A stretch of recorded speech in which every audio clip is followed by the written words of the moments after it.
Today's video is sponsored by Micro Jig, maker of the gripper. Work safer, work smarter. As well as Rockler Woodworking and Hardware and the KenCraft Company. Hi, I'm David Picciuto, and today I'm going to show you how to make this keepsake box with a hidden compartment. This box that we're about to make has mitered corners that can easily be done on a table saw and reinforced with these splines. The inside has this top sliding tray that when moved left and right reveals the two trays below it. When all the trays are lifted out, a hidden compartment is revealed underneath to hide your valuables. All these trays are lined with soft flocking that feels like velvet, and I'm using these solid brass quadrant hinges with lid support.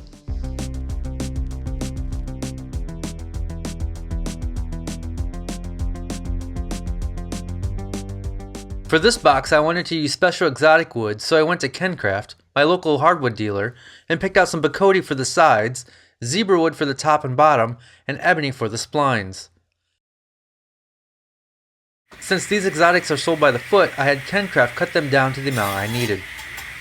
Back in my shop, I start off by resawing all the wood down to rough thickness on the bandsaw.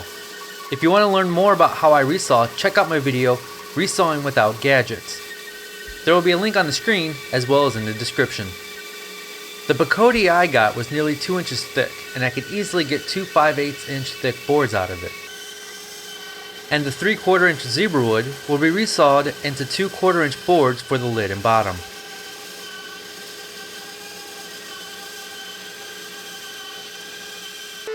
I'll then plane everything down to final thickness on the thickness planer.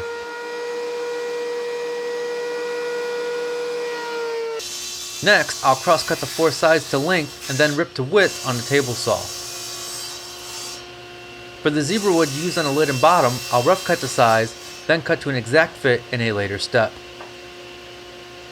I'll then set my table saw blade to 45 degrees and miter the ends. I'll sneak up on the cut carefully until the mitered edge creates a point without shortening the length of the board.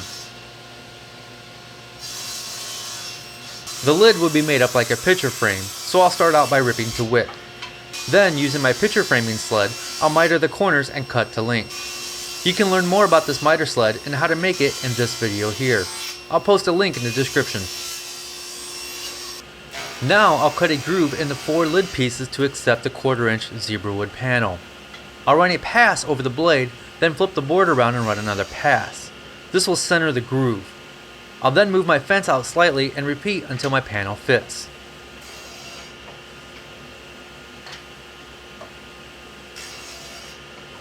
Then I'll cut a groove in the 4 side pieces to hold the bottom panel. I'll make a pass on all 4 pieces, then bump my fence over and make another pass. Again, I do this until I get a nice fit.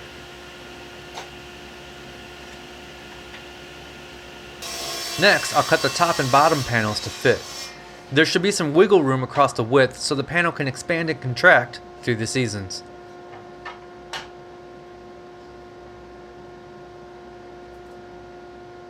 It's always a good idea to sand the pieces before the glue up, as it's much easier now. Gluing up the mitered box is pretty easy and you don't need clamps. Painter's tape will do the trick. I'll also apply some painter's tape along the inside so any glue squeeze out ends up on the tape and not on the wood. And the most important thing to remember is don't forget to place the panel in before letting the glue dry. I've made this mistake a couple times in the past. Once you get it together, you may need to finesse some of the corners into place with more tape. I'll then repeat the process for the lid, again using only painter's tape.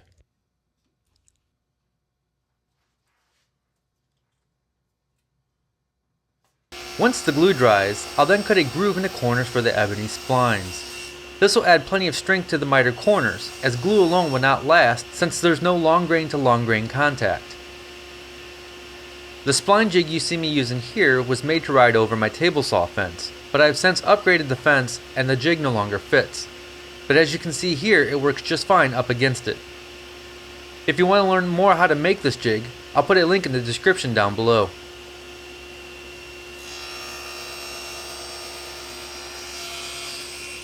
I'll do the same with the top and bottom corners of the box.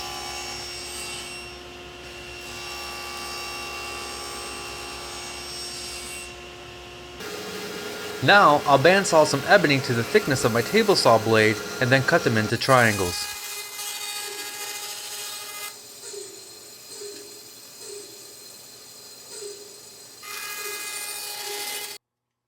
Then it's just a matter of adding some glue and popping them in place.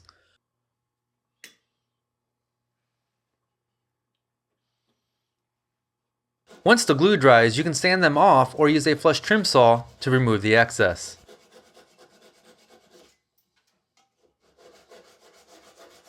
With some zebra wood I had left over, I resawed into 3/16 inch pieces to make some trays. I'll then rip and cross cut them to fit. The bottom tray is going to sit along these two rails that I'm installing to give us a hidden compartment underneath.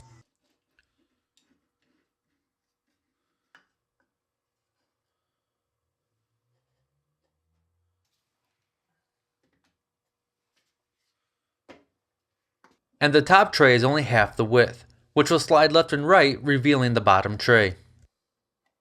For an added effect, I'll flock the insides of the trays, giving them a velvet-like feel.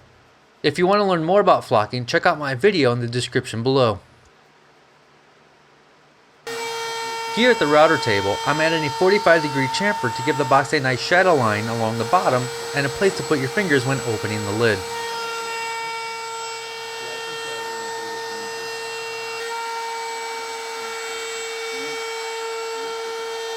Now it's time to do some final sanding and added finish. I'm using a tri-blend mix of boiled linseed oil, polyurethane, and mineral spirits. I go into detail on how this is done here. Once again, I'll have a link in the description below. A box like this deserves some nice hinges, so I got these Brusso solid brass quadrant hinges from Rockler. If you've ever tried to install hinges like this, then you know how stressful it can be to cut the mortises to the exact size while having everything line up properly. So to make this task much easier, I'll be using the Jig hinge mortising system from Rockler. You can get different inserts that are made for the particular type of hinge you are using. With a plunge router, straight bit, and guide bushing, you'll get perfect mortises every time with this system. If you want to learn step by step on how to use this system, check out the video I made for Rockler here. Let's talk about time and cost of materials. Although I can't give you an exact amount of hours it took me to make this, I can tell you that if well planned, this could easily be made in 2 days. On day 1, all the pieces can be cut and glued together. On day 2, the splines, chamfers, and hinges can be added. If you choose to use a lacquer finish, you could also get multiple coats done on the second day, as it'll dry fast. The tri-blend finish I recommend on exotic woods takes 4 days, but each day only requires a couple minutes of work with a full day to dry in between coats. The price of wood can vary greatly depending on the choice of woods and your location. I chose to get a little fancy and paid $73.58 for the wood used in this project without any leftovers. I also decided to use these well-made Brusso hinges that come in at $49.99.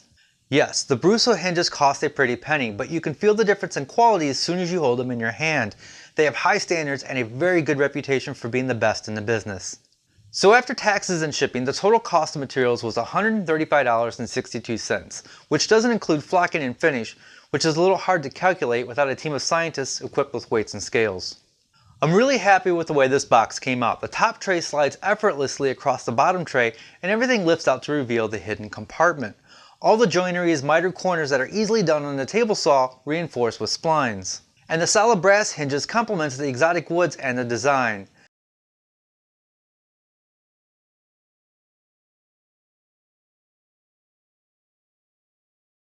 You can learn more about the jigs I use as well as the flocking and finishing techniques here.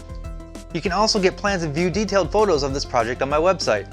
If you're new to my channel, I encourage you to subscribe as I put out videos every week, and if you want to support free content like this, you can do so by contributing on my Patreon account. I hope you enjoyed this video as I've got a lot more projects like this coming out, as well as bigger builds and non-woodworking projects.